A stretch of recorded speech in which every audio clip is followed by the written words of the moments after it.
Hintayin mo na lang ako dito. May anak kong papaliwanag.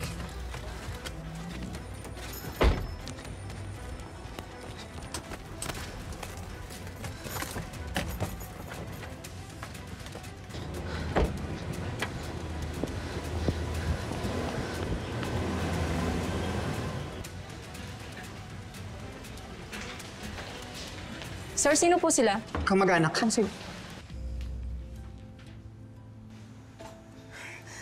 Xavier! Miss, ano po nangyari sa kanya? Ay, ma'am, sino po sila? Samantha. Sobra siyang na-dehydrate. Nag-collapse na lang siya.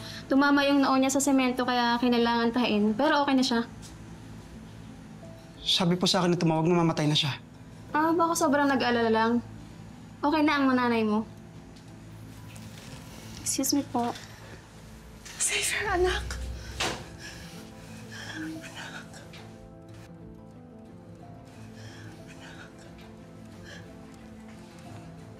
Ang laki-laki mo na.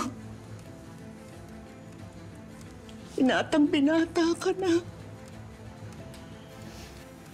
Ang tagal kong hinintay na makita ka ulit. Anak. Salamat. Salamat at pinagbigyan mo ko. Okay ka naman pala. Pwede na ba akong umalis? Huwag mo na, anak ko. Huwag mo na. Ang dami kong gustong sabihin sa iyo. Hindi ko ginusto na mawalay sa iyo, anak. Hindi ko gusto ang mga nangyari. Sana mapatawad mo ako. Sana tanggapin mo ako bilang ina ulit.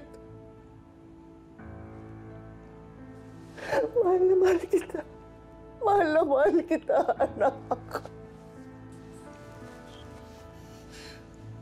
Pwede ba? Huwag mo na akong tatawagan ulit. Huwag mo nang gugulin ang buhay ko. Dahil ayaw na kitang makita kahit kailan.